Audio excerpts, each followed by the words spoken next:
Welcome to Creekside Chats with successful multifamily real estate investors. Dr. Allen chats with successful investors exploring their journey from setback to triumph. Through this window, we glimpse the truths that inspire our guests to invest abundantly and flourish in all areas of life. And now your host, Dr. Allen. Welcome to Creekside Chats with successful multifamily real estate investors, where we delve deep into the lives of our successful guests to learn the secrets of thriving to flourish abundantly in all areas of life. I'm your host, Dr. Allen. Today's guest has been involved in real estate for over 20 years and currently owns properties nationally and worldwide. He has owned a construction company and constructed numerous single-family homes, multifamily, and commercial projects. He's a licensed commercial real estate professional and property manager. His achievements have provided him the opportunity to travel extensively, and throughout his world travels, he has spent time with many foreign dignitaries, including His Holiness the Dalai Lama. As a platform for sharing his traveling expeditions, he hosts the Traveling Investor radio show and podcast on w4cyradio.com. Welcome, Nizan Mosery. Nizan, let's get to know you and find out where it all started. So if you can think back to a time in perhaps your childhood that you didn't think of it at the time, but as you think back on it, yeah, that really was a formative experience that kind of shaped who I am today. Sure. Well, all through my childhood, my father was an entrepreneur. My father is originally from Israel, and when he was a child, in the 1920s, 1930s, there was a lot of turmoil going on. The British were trying to colonize Israel and whatnot. So he never graduated high school, never graduated college, probably didn't graduate the elementary school, but he had a sense, he had a mind, a knack for doing business and being able to people, and always instilled in myself and my brothers the fact that real estate is probably the best way to create wealth, maintain wealth. He used to say, the richest person in the world is someone who owns a piece of land free and clear. Yeah. You can do so much with it. You can rent it, you can build on it, lease it out, take loans against it. And I like to joke, but it's kind of true. He used to tell us that there's two types of people in this world, those that pay rent and those that collect. And son, you always want to collect. Yeah. And, working with him, watching the way he would go out and build his businesses and negotiate with vendors and just create a lifestyle for himself and his family, and forward thinking of how to, what to do and set us up for future successes. I remember that. So that was pretty amazing. And the one thing that really kind of, I guess that led me to where I am today is the day that he passed away. I was 25 years old. Oh, wow. And he had always worked for his family. He had gone through, a lot of hardships, a lot of successes, traveled the world with my mother. But when he passed away, it was a light bulb went off in my head, and I kind of said, well, what is it all about, right? What is this life all about? Is it just to work and work and work and provide for your family, or is there more to it? And so I kind of was lost for many years. And at one point, I was working for Lehmann Brothers on Wall Street at that time, and this is in the early 90s. And at one point, I decided to close my portfolio and just get rid of everything. And I moved to Israel, and I was kind of lost. And then I went traveling. I started to travel, and that's why I'm a traveling investor. Mm-hmm. I started traveling, and I guess I'm looking for myself, and I didn't know where to find myself. And I started traveling, and I started meeting people, and I started going into different cultures and societies and seeing what people had and what they didn't have, and meeting successful people from other countries, and seeing poverty like I've never seen before. And next thing I knew, I had a zest for life again. I had a calling. I had a light came back into my eyes, and I realized that it's not the destination that's important in life. It's actually the journey that we go through and the person or the people that we become during this journey. And ever since then, I've been on this incredible journey where I've traveled to, I think, over 59 countries, 6-7 years of backpacking. And it was an incredible transformation on myself. You know, I realized that my entire life, and not only myself, but I think 99% of the people on this planet, we kind of live by default. We live based on other people's ideas of who we are and what we need to be and what we should do. And when I was able to break free of that and kind of ask myself, who am I? What do I want? What do I like? What is my purpose here? That's when I started to understand life and the journey. And that's kind of how I ended up where I am today. So it was a pretty intense transformation. You know, living in New York and growing up in a Jewish household, a very, you know, conservative, traditional Jewish household. We did things a certain way. There was always, for example, meat on the table and animals. And then when I started traveling, I became a vegetarian, and then I became a vegan.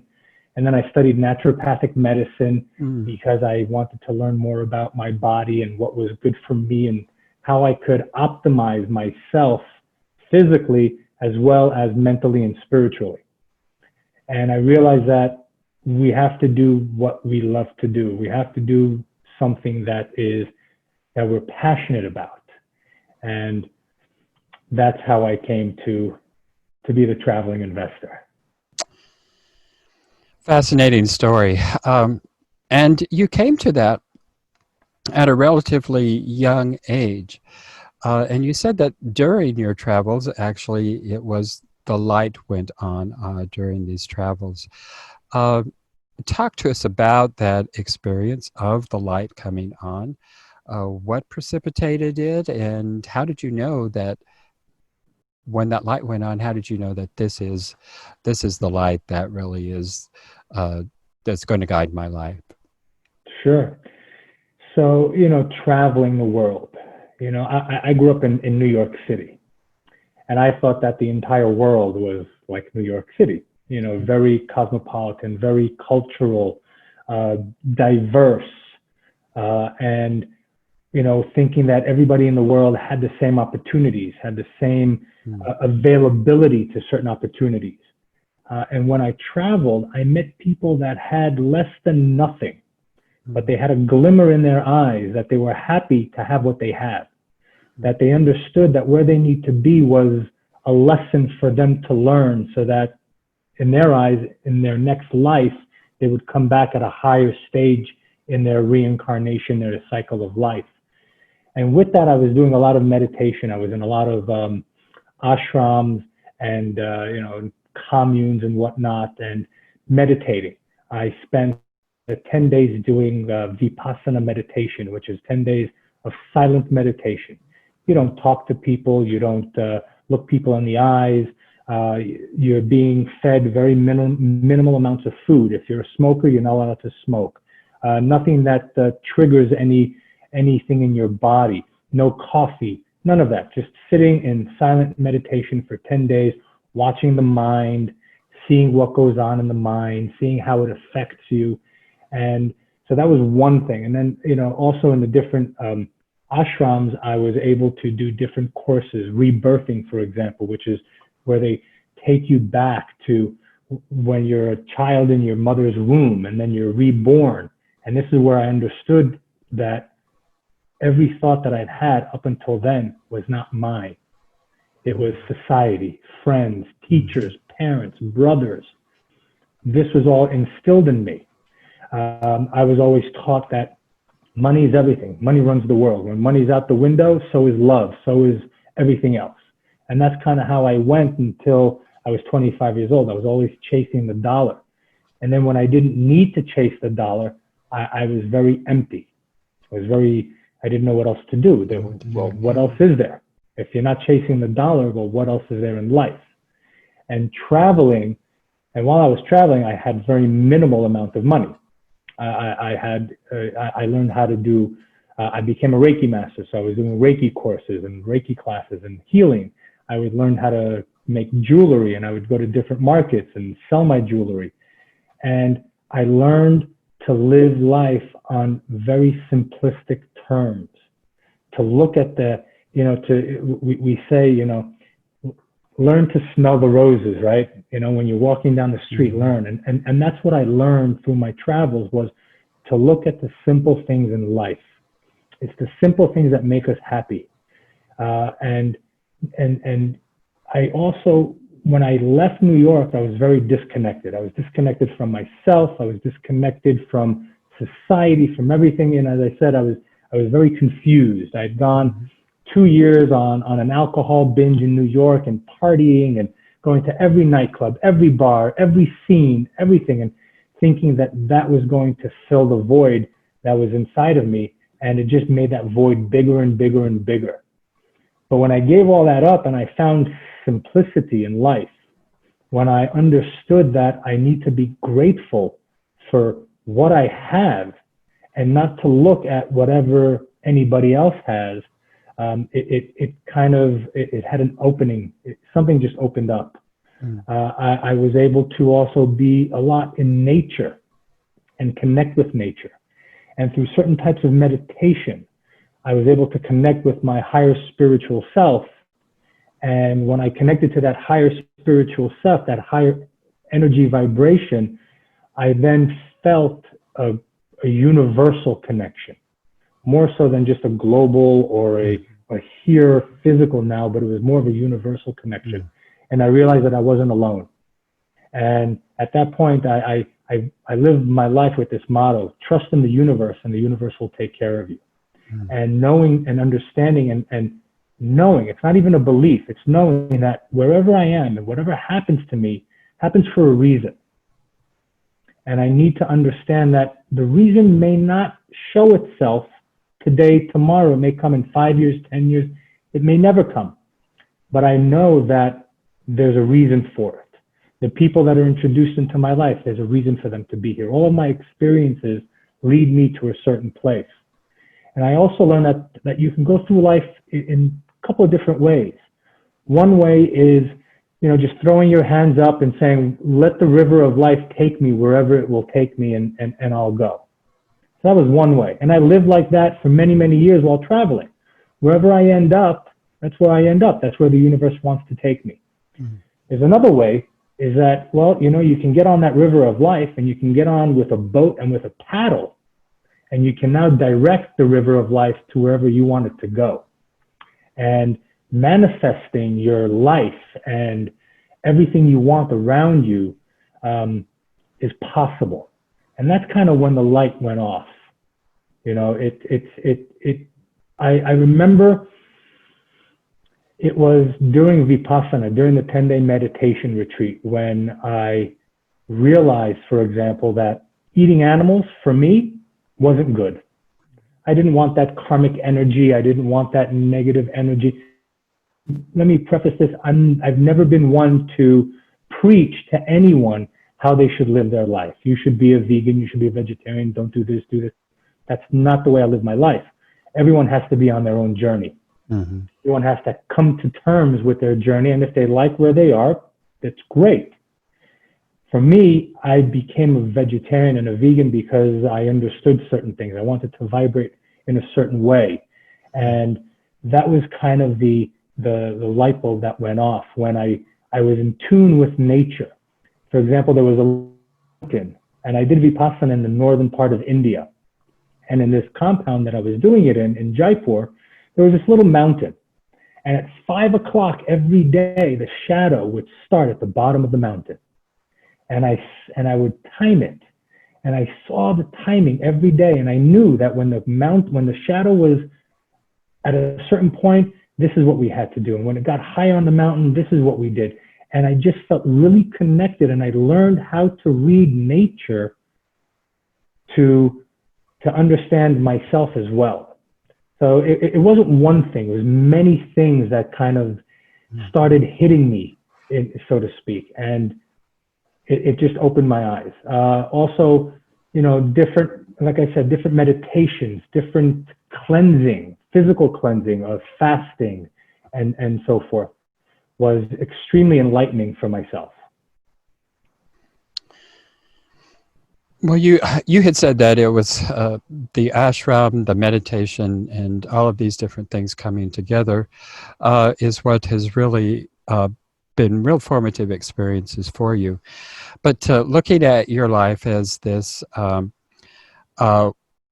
fairly well-to-do Jewish young man in New York City, essentially lost, it doesn't seem like a real logical path for you to start exploring ashrams and meditation. So where was the bridge from that partying young man to this young man that said, I'm going to explore life through ashrams, through meditation? And by the way, I'm a vegan too, for some of the same reasons that you are. So anyway, but yeah, go ahead. So I was living in Israel at the time when, after my father passed away and I was going through this spiral, I decided to move to Israel. I had been in the military in Israel when I was 18, came back, went to university and whatnot. Mm-hmm. And I've always wanted to move back. And I convinced my mother, when my father passed away, to move back to Israel. My family, I'm first generation American, and everybody, my brothers and parents, all from Israel. I convinced her to move back to Israel. And then I said, you know what? I've always wanted to live in Israel. I said, why not now? It seems like a great time. So I went. And one of my close friends from Israel had gone to India. Now, let me preface this by saying when people leave the military in Israel, they tend to go either to Southeast Asia, India, Thailand, and whatnot, or South America. They travel for a year. They kind of let their hair loose and they get out of that whole, confined military aspect, and they just kind of break free, and then they come back and they go into their studies and go back into their life. So a good friend of mine had done that and kept going back and forth. And when he came back this one time back to Israel, he came and he said, hey, I've learned Reiki. I became a Reiki master. I said, wow, I didn't know what it was. Mm-hmm. He said, I want to learn that. Mm-hmm. Something inside of me triggered. A lot of times we don't know why we're attracted to something, mm-hmm. but your inside, if you're in tune to that inner voice, it can guide you to incredible places. So I said, hey, you know what? I would like to learn Reiki. So he put together a class and I started learning Reiki, and that kind of blew my mind, the energy field. Now, mind you, when I was in New York, I was a big meat eater. I had, eating all kinds of animals and all that stuff. And I understand now that my vibration was very, very low. Mm-hmm. When I felt this Reiki, it kind of opened something up. I guess it opened my heart chakra and all my different chakras and just kind of started aligning everything and energy started flowing within me. Mm. And I said, wow, that's I looked at it and I said, that's incredible. And he said, and he started going and then we started learning and talking more, and he went back to India, started traveling. And about a year later, another friend of mine who was working for the phone company in Israel said, you know what, I'm taking 2 months off and I'm going to India. I said, hey, you know what, I'm coming with you. I got nothing to do. I'm not working in Israel. I was sitting on the beach in Tel Aviv, watching the sun go up, sun go down. Again, with no purpose in life, just watching the days roll by. Mm-hmm. And I went to India. And I went to India with him and we started traveling. And I just had a great experience, meeting people from all over the world, seeing the people in India. And after 2 months, he said, I have to go back to Israel. I have to go back to work. I said, you know what? I don't have anything else to do. I'm going to keep on this. I'm going to stay here for a while. I'm going to see what goes on. And that's when I started letting the river of life take me. And I would sit in one place and I would hear people talk and I'm going, oh, so where are you guys going next? Oh, we're going over here. Oh, great. I'll come with you. What are you doing? Oh, I'm going here. And again, I ended up in this ashram, in Osho's ashram. Osho was a big guru, if you will, for speaking and not simply for meditation, spiritual awakening. And he's got his ashram in Pune in India. He's written over 600 books on all different aspects of life and whatnot. And I started reading his books while traveling, learning about him. And I went into the ashram, and I just let myself go. I guess not having responsibilities, not having a purpose in life, just flowing with the wind. I let the wind guide me and take me. It wasn't something that I had planned. It wasn't something that I sat in my apartment in New York City and said, okay, I'm going to Israel, and then from there I'm going to go to India, and then I'm going to Thailand, I'm going to go to Australia and South America, and then back to Laos. And not at all. I just went with the flow, and it just took me to incredible places. Yeah. And I learned to harness the karmic energy, the universal energies, to then mold my life, and mold who I wanted to be and what I want to do, and become the person that's here now. Fabulous story. I'm just a little overwhelmed. It's a, I read your bio. I had seen your persona in different ways and means, and what you're presenting here is totally different than what I had expected, in a very, very, very delightful way.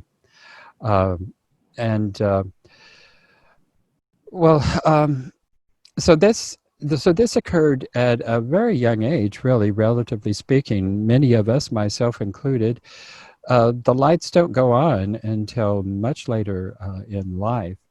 And then even then, I'm not sure that for many of us that they go on to the extent that your lights went on to, to really an impressive degree for particularly a young man of your age. So that has been guiding you since your 20s, and that has remained a lot of your guiding light. And it's a fantastic and wonderful philosophy. But even with that, I'm sure that with a real solid purpose and well, I like how you put it. It's a flow there. It's not like you had this plan in place. I'm going to be here at 30, at 35. I'm going to be here at 40. I'm going to be doing this, so on and so forth. It doesn't sound to me like you ever had that, but you had a solid understanding that the flow of the universe was going to take you to amazing places. And as you followed that flow, sure enough, it has done that for you. But along the way, I'm sure you've had setbacks, disappointments, like all of us have. Can you talk to us a little bit about one of those major setbacks and disappointments? Well, a setback would be my father dying at such a young age. Mm-hmm. I'm the youngest of 4 boys. My brothers are 13 and 15 years older than I am. Mm-hmm. So when I was 8 years old, I was already an uncle, and I was already at home by myself. And my father was busy working, was busy doing his thing. He raised his 3 sons, and that was it. Mm-hmm. And then here I am, this little critter running around, right? And he just couldn't, he was busy building and doing what he was doing. So at the age of 25, to lose your father figure, someone who also I'd never been that close with, mm-hmm. That was a setback. Because I didn't have someone to go and ask questions. Yeah, I didn't have a figure in my adulthood to look at. I didn't, so that was a setback. Mm-hmm. Another setback that I look at is when I decided to move back to the U.S. in 2010, we weren't planning on staying here for this long. Our goal, my wife and my goal, was to come here, buy a house, renovate it, live in it for a year, enjoy, and then move on. We were very big hippies at the time. I had dreadlocks below my butt. I had facial hair, big hippies. I can't believe that. And that was 2010. That was in 2010. Oh, wow. Well, that's not that long ago. Yeah. And by the way, so I raised $15,000 and donated it to the Wounded Warrior Foundation to cut my dreadlocks. So that's what we did. But you know, setbacks, not knowing. When I came back to the U.S. and I started, you know, suddenly I said, hey, why don't I flip a couple of houses? It seems like it's the low-hanging fruit. And I started flipping. It was very easy. It was very easy for me to do. And next thing I know, I'm creating a business out of it and a company. And I was, you know, I had my systems and processes. And next thing I know, I'm really deep into it. And I didn't know what I didn't know. I didn't know how to create a company. I didn't know how to create the business, the systems. I didn't know, I didn't have the network of people to help me. You know, growing up alone, I didn't have those relationships that I could feed off of. So those are, you know, kind of setbacks that I have.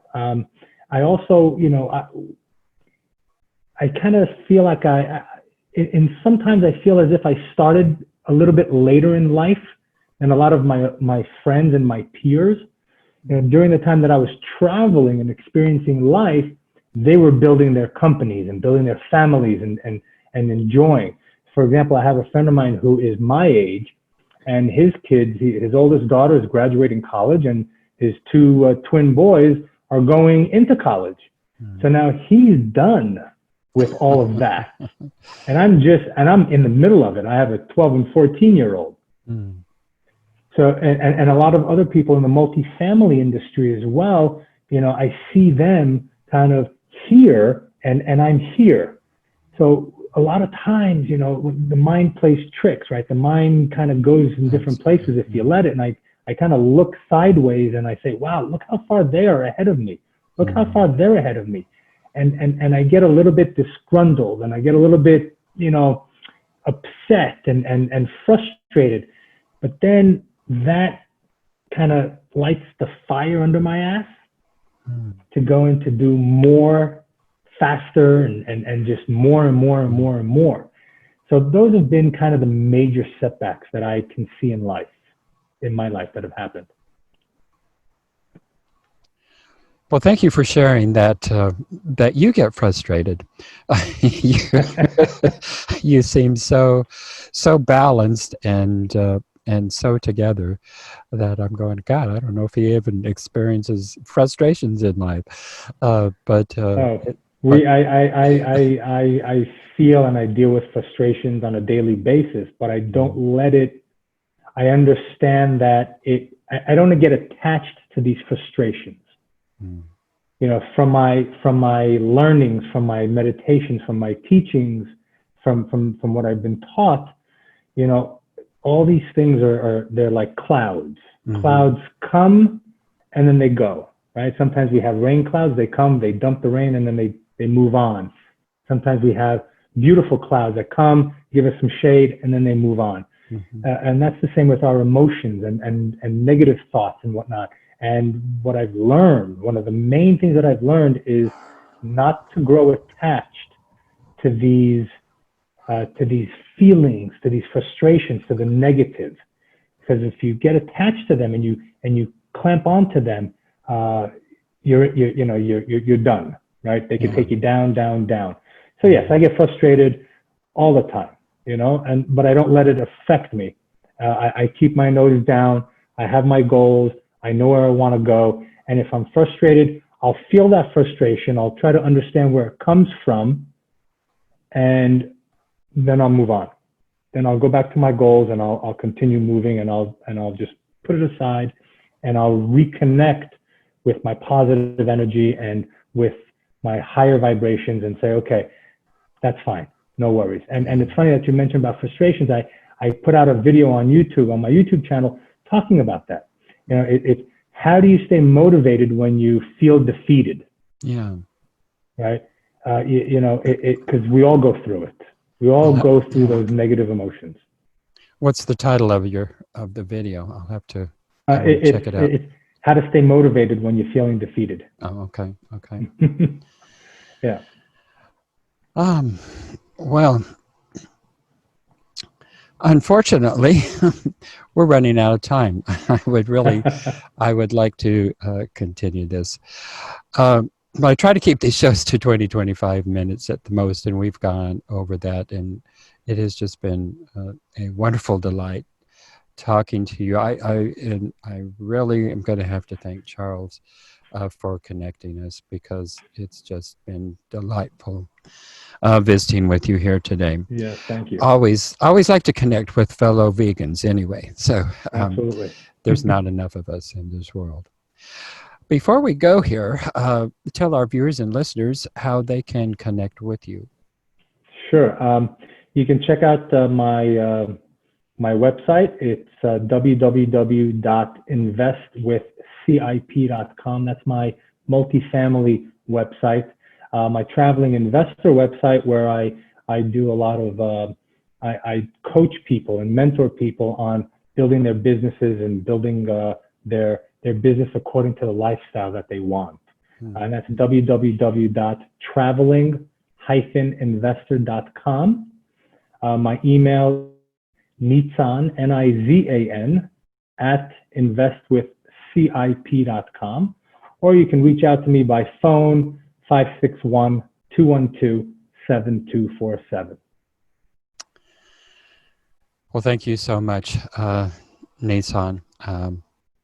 It has been a wonderful, delightful pleasure. So thanks for being on the show. Thank you, Doctor. Appreciate it. Thank you for tuning in to Creekside Chats with successful multifamily real estate investors, brought to you by Steed Talker Capital. Steed Talker Capital works with both new and established investors nationwide, creating opportunities to flourish in all areas of life. As part of our efforts to make the world a better place, Steed Talker Capital contributes to activities and organizations committed to better understand the equine. These endeavors attempt to enhance the human treatment of horses worldwide. Steed Talker Capital, working for a world where all creatures great and small flourish abundantly. For resources to enhance your well-being through multifamily real estate investment, connect with us online at capital.steedtalker.com.